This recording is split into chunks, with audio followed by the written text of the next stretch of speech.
Welcome to the Power Lunch live on LinkedIn. I'm Rhett Power, your host. We do this program every Tuesday, Wednesday, and Thursday around 12 noon, if the technology gods permit. The point of the show is to talk to today's business leaders, thought leaders, best-selling authors, CEOs about their secrets to success and the things that they're doing that are helping their companies really be successful. And so the fun part about the show is that it can be interactive if you ask questions. So you gotta ask your questions. Sometimes we get to the questions, sometimes we don't have enough time in the schedule, but we always get to the questions, whether on the program or after the program on LinkedIn or the other platforms that we broadcast on. So please do ask, because I know that my guest today will certainly engage with you on LinkedIn if you have questions. So please do ask. Now, the fun part about this is that we broadcast on Twitter, Facebook, YouTube, and LinkedIn all at the same time. And that's with the help of Social Live and that platform. If you like the program, give it a like or share so that your network can benefit from these conversations. That's why we do the show. So as I promised, we always have great people on the show. Today is no exception. I've got Michael Burns today. He's the head of global sales and marketing at Ventry. And he'll talk about that a little bit. What we're going to talk about today is how to make events and conferences more appealing to tech-savvy 20s and 30-somethings. Michael's going to give us his take on the industry, and we're going to have a chat about this, because I think it's really important, because I know in building a business where we were at conferences every weekend and every week trying to put our products out into the market, Michael's got a lot of experience in this. So we were going to talk about what his take on the industry is, and then sort of get down into some granular detail about how you as a conference goer and as a conference promoter or person that's putting on a conference, how you can do better. Michael, thank you for joining us. I know you're on the road today. Thanks for taking some time out to sit down with us. Oh, my pleasure. Thanks, Rhett. Happy to be here. What is your take on the industry? You've been doing this a long time, and you're working in this space for a long time. What's your take on where conference and events? And how's the industry doing? Where is it? Where's it going? And what are some of the major issues you see in it? Yeah, that's a great question. Yeah, the industry's strong. So we're about an $11 billion global industry, conferences, events, meetings. That doesn't include things like hotel spend, right? So that's just the spend on the events and the amount of revenue that's coming in associated with those events. So again, strong market right now, strong industry. We have seen some ups and downs and hills and valleys in the space over the past, let's say, 15 years, right? So as the economy sort of took a dip back in 2008, 2009. Organizations started looking at their spend, their marketing spend, right? Primarily. That always goes first. That's always the first to go, right? Yeah, that is the first to go. So we saw a little bit of a waning spend on live events, but that quickly corrected as organizations realized that the best way to connect with their audiences, their constituencies, their customers, their prospects is live, face-to-face. The difference, and I think that the downturn really helped because ROI became very, very important. So the difference is organizations, whether you're a trade show organizer or you're a CMO and you're doing conferences to bring in prospects and customers and sell a product, the power of it and the justification of doing live events is really, what your ROI is, right? How do you measure attendee engagement? How do you measure what happens before and after? And now, finally, I think we're getting to a point where there's evidence that shows it, and obviously our customers are evidence that this is the new reality, that you have to look at events as one part of a larger go-to-market motion, right? And you need to really track KPIs, understand conversions, and optimize the conversions in the live, in-person, offline arena the same way that organizations do online. So that's the big shift. So what becomes very important in order to do that is integrity of data, making sure that you really understand what's happening on the ground at the events, really understanding who your attendees are, and crafting a message and an experience that's going to really resonate with them. What does that look like in practical terms? So, I mean, if you're an organizer, I mean, Yeah. what do you have to do today that's say different than you did 15 years ago? Yeah, that's a good question. Well, the first is you have to be able to answer the question, what's our return on this investment, right? So, and how do you, I mean, and part of that is how you do that. I mean, and it is how you do that, right? So, I think starting off big picture, right, looking at technology, enabling the conference experience and the organizing experience is key, right? So, if you go back, probably as many as 20 years ago, right? CRM was an emergent technology, right? And Salesforce just started coming out. There are a few other systems there. And now it's table stakes for any business. If you go back 10 years, marketing automation, Marketo and Eloqua and those guys, saw the same emergence. I think HubSpot was probably on the cutting edge there. And we're seeing the same thing now with event technology, right? So all of those pieces of the stack are about measuring and managing, interactions with customers and constituents. You have to do the same thing with events, right? So from a practical standpoint, it's just like any other marketing channel, right? You have to build an audience. You have to, understand where those people are. You have to understand the platforms and the methods of communication to effectively reach them. You need to understand their behaviors, right? And what their likes and dislikes are and what their interests are to build a program that's going to attract them. And then you need to measure your conversions, right? So, blasting out emails and, keeping your fingers crossed and hoping that people, register and show up is really not what people need to do these days, right? And you want to make sure you're optimizing, right? And it's you take an account-based marketing approach to it, right? So you should know your audiences, know your demographics, and try to have an efficient strategy to really drive people to the event.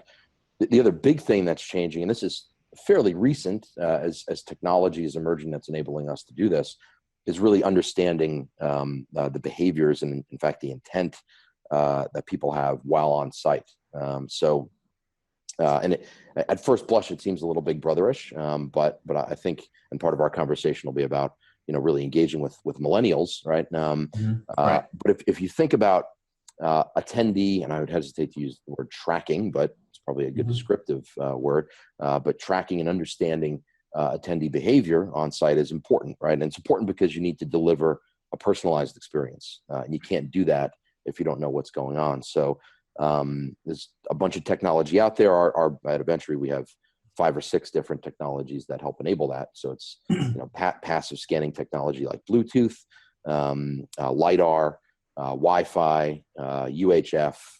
So there's a host of different ways to skin that cat, but all of that tech, right, and all of that infrastructure is really designed and moves the organizer closer to understanding, who's doing what, to be able to deliver that real personalized experience.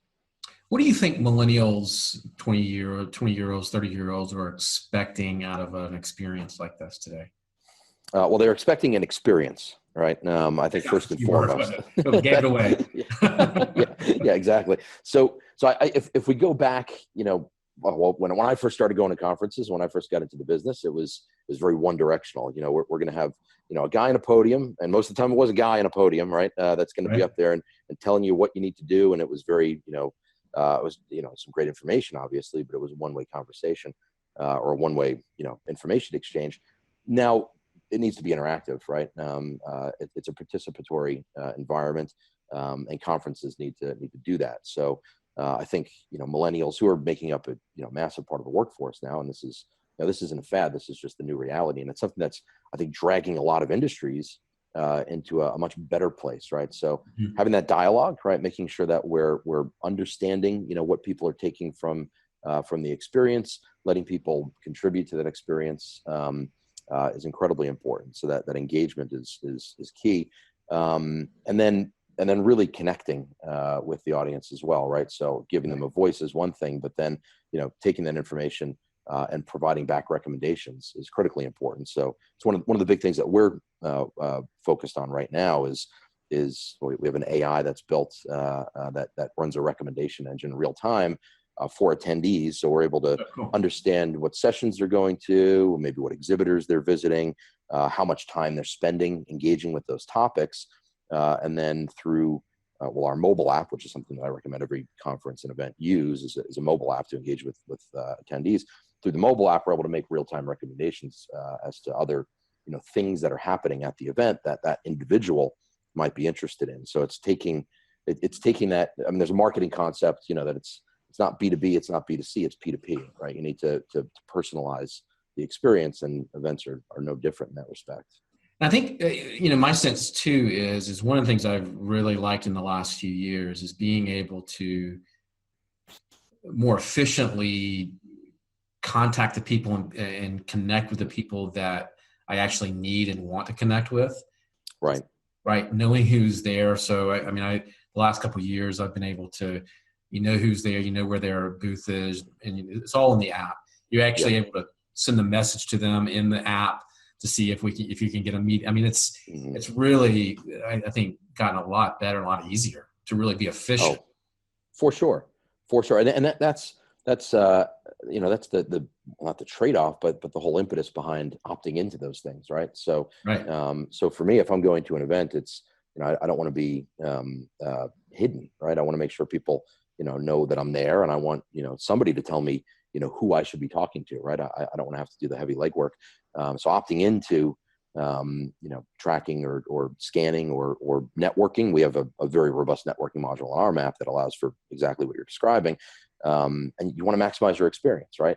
So, you're there to meet people, right? And so much of our lives are, as this conversation is, there are a couple of screens between us, right? When we have the opportunity to get out there and actually, engage in person, you don't want to, waste that opportunity, right? So you want to make sure that you're meeting the people that are going to matter most to you. So, so correct, using technology to enable that is critically important.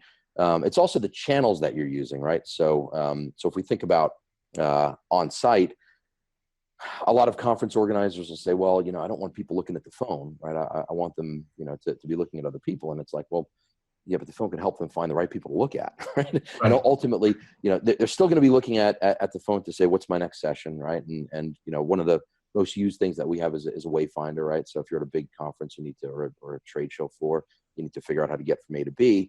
The best way to do that is mobile app. And while somebody's already looking at the phone, right, might as well take that opportunity to then, allow them to engage and enrich in their experience.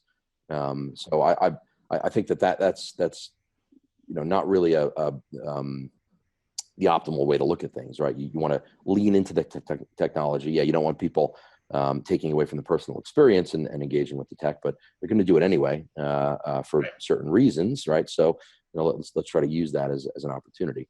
I'd also say free promotion, isn't it? It's also for sure, yeah. You're letting people. You want people to do that engagement and spend some time on the phone so that they can tell the story, right? Right. And if you're a show organizer, right, if your product is your show, right, then that's a monetization opportunity as well, right? So you have exhibitors, and this is sort of the where we're thinking and where we're going, right? Is if you're coupling that personalized recommendation engine for the attendee, you're saying, okay, based on what you're doing and where you're spending your time, here are things that might be interesting to you, right? If you're an exhibitor, right, and you have a product that person, that attendee is likely to be interested in based on not just self-reported information, but what they're actually doing right now, right? That's a pretty significant monetization opportunity for the organizer to say, hey, look, we could sell you that opportunity to then, advertise to or engage with or request a meeting with an attendee that wants to meet with you based on what their interests are. So we're talking about. Is it going to get to the point where I'm walking around the show, right, as a customer, and you can tell where I stop and what kind of products I might be looking for? Yeah, you can sell that opportunity as an event coordinator or event organizer to that business or to that.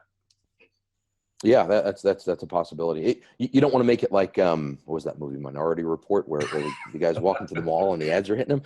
So that's the extreme. That's the North Star for this is a good experience, right? So you don't want to do anything to undermine the attendee experience. And if you start, throwing this as our recommendation to our customers is, you don't want to start, bombarding them with ads. There's nothing worse than getting an ad or having some opportunity presented to you that's something that you're not interested in, right? Then it's spam.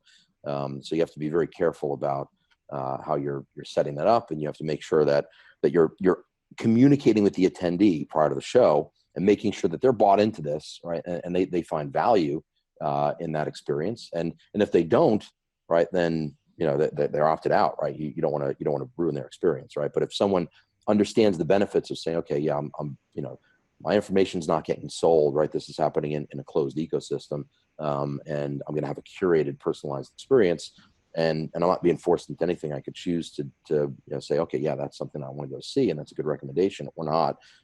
Then that's a pretty nice experience. And back to the millennial question, that's something that's very, I think, consistent with what the way that millennial buyers certainly want their customer journey to be curated, right? They want to be shepherded through, and they want to be served content that's relevant, and they want to do it on their own terms, right? So it's not a push. It's let me opt into this, and I'll tell you if I'm interested. And we could really achieve that with the technology that we bring to bear on site. That's interesting. Let's put the sales. Let's put your sales hat on for a minute and marketing hat. Okay. As a participant, let's say I'm sending people to a show. I'm sending people to an event. What should I expect nowadays from my people that I'm sending out to these events? Is there, I guess I'm looking at it from a sales manager perspective, right? How do I know that I'm getting the most out of their trip to one of these shows? Yeah, it's a good question. So if you're talking about, what do you expect from your? Well, here's what I expect. So if we're sponsoring or we're exhibiting at a show, right, and we're going to drive leads, and that's what we're doing, here in Vegas. We're at the IMEX show, and this is our our constituent base, and we're looking to drive leads. What my expectation is that we're going to, first of all, be very selective as to who we're approaching, right? So making sure that we have a coordinated motion prior to the event, working with the event organizer to maximize our experience, right? So that includes, things like, getting onto the mobile app, right? Understanding who this is a hosted buyer show, right? So understanding who those people are. We need to have integration between our CRM, our marketing automation, and and for us, our lead capture process, right? So we eat our own dog food on this. We have a product that's a universal lead retrieval product. So it's an app you download and has OCR, optical recognition, right? So anywhere, anytime, you could do anything from take a picture of a business card to scan a QR code to scan an NFC badge.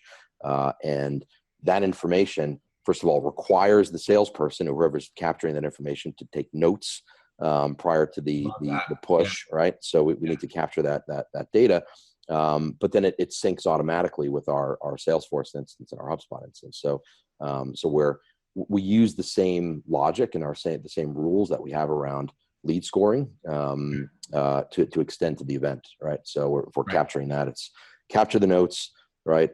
Use that the same algorithm or rules to make sure that we understand the prioritization, and then we have workflows in Salesforce that are triggered automatically that will then set up the next communication, right? Mm-hmm. So that's my expectation, right? So if we're sponsoring something.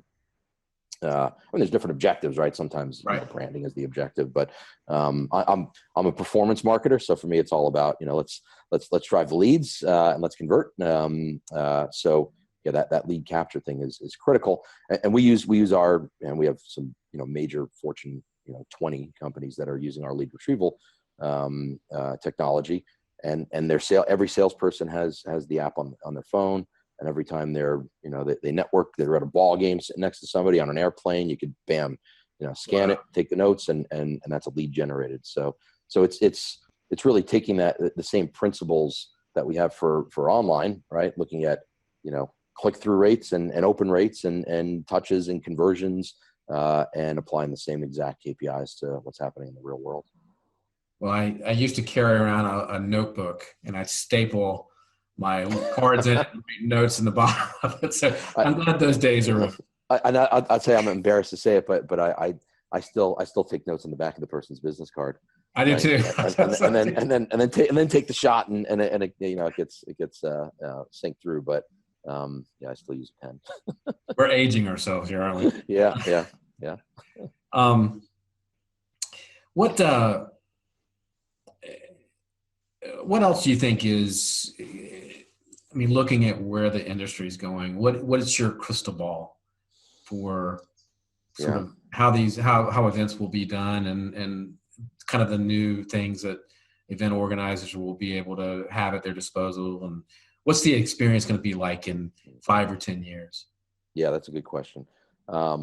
It's going to be personalized, right? So that's why we've gone all in, all the chips in on the recommendation engine. Okay.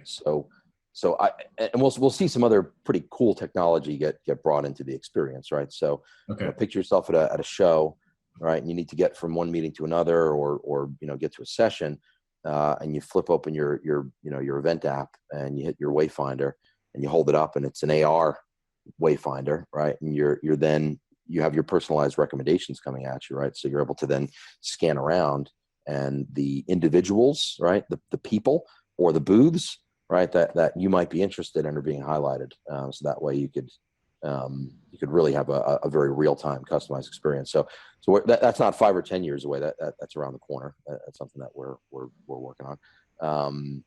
But it's really that person to person, right? That P2P individualized experience is going to be, I think, is going to become richer. The other key thing is, and we've been trying to do this, varying degrees of success as an industry for a long time. It's extend the event, right? So the event shouldn't just be on the day; it should be before, it should be after, and more of a flywheel, right? That community is built, that conversation continues, and the more integration that occurs, and tech is the only way you can do this, right? You have to do it with technology, right? Because you have to be able to capture the intelligence and then get that intelligence effectively and quickly and efficiently to the people that need to understand it. So elongating that event experience, I think, is going to be something that we do a lot better job at, right? And a lot of that's social channels, right? So if we think about, again, millennials and the way that they're changing the event landscape, in my opinion, unequivocally for the better. We need to reach people on channels, right? So prior to an event, is there a LinkedIn group, right? Are we starting that conversation? Are people able to take away what they learned or conversations that they had and then continue that, post event, right? So I did a session yesterday on, how event organizers today use social media. And we did a study with a guy named Alex Plaxton from a Little Bird Told Media. And, the results of the study are, boy, nobody really knows what they're, what has a real defined strategy on what they're doing. So we see, based on industries, some pretty interesting statistics around the types of platforms that they're using and how they're using it. But I'll give you an example. Corporate event organizers in our study were using Facebook the most and using it mostly or only for marketing, and only 20%, 30% of the people responding to the study were using LinkedIn. It's like, you're a corporate event organizer, right? LinkedIn is where your people live. Yeah. So we're seeing a disconnect. And I think that really, and this is, the other part of the answer to the question. There are silos, right? The event team is typically very siloed. They don't have access to the technology that, let's say, the marketing team has. They don't have access to, let's say, the social media team, right? In most cases, an event organizer has, one person on the events team that's running the social strategy. It's really tactics. It's not really strategy. So in order to elongate that conversation and make sure that the attendee journey becomes one part of the customer journey, right? We need that integration, and you need better coordination or lack of silos between the event team and the rest of the organization. Same thing we saw with sales and marketing, right? And how sales and marketing alignment, was really the buzz concept over the past 5 years. We're going to see the same thing, really happen with the events team. Do you see, as a way to extend that conversation, and I mean, I think that's really fascinating, because you're right. I mean, people expect engagement today. They expect to have these conversations. I agree. I think before and after the event, that's where really opportunities happen, right? I mean, that's where the transactions are done. The transactions are done on the show floor usually. What do you see any opportunity in extending participation in these kind of things as a virtual experience or an online experience as well? So, I get asked pretty routinely to go on these sort of virtual events. And to me, there's something to that, right? If I can't get on a plane, I got an invitation this morning to go to a conference in Armenia in a couple of weeks. And let's say I can't go, but it's something that I find that it's a valuable thing for me to be a part of. I mean, as somebody that gets on the plane all the time, is there going to be a way at some point where we can do these things virtually, or at least participate in a way that's meaningful, even if we can't go? I think that's the key, right? So I don't think virtual events, conferences, gatherings are ever going to replace the in-person. But if you could get 70% of the takeaway, right, and it's 70% as effective, then I think that's a good thing, right? As opposed to the 0% that you'll get from not going, right? Right. And look, there's a lot of different because today there is an opportunity to do that. I mean, 15, 20 years ago, you couldn't do it. Yeah. If you missed it, you missed it. Right. Right. Yeah. And it's where I see that being a pretty significant opportunity is, and you started going there yourself, is elongating the event, right? So the event itself as a centerpiece of an experience, I think is important, right? But then having virtual gatherings, right, to continue that conversation, I think is a very effective way to continue the messaging, right, and continue to build the community. If you're attending an event virtually, the key for the organizer there is to try to make the experience two-way there as well, right? So you can still download a mobile app and take the survey, right? You could still use the ask a question.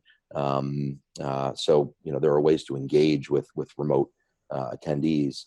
But I think if the in-person event was going to go the way of the dodo, it would happen already. It's there's a reason that the segment is growing, not shrinking, and there's a reason that it grew pretty significantly right out of the downturn as people started figuring out how to measure this stuff.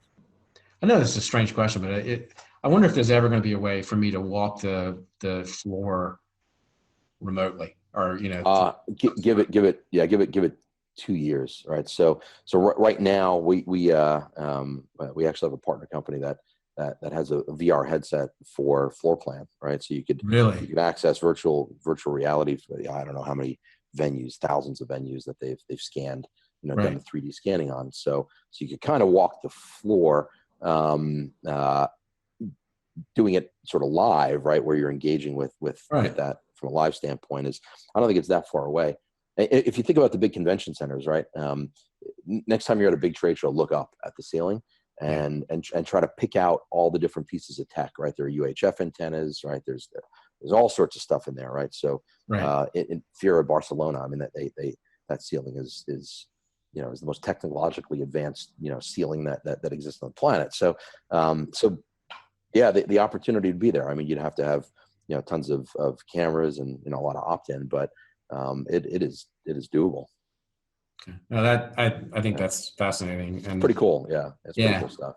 And as a salesperson, right, or a manager, seems to me that I could really double where I could be, right? I could actually, could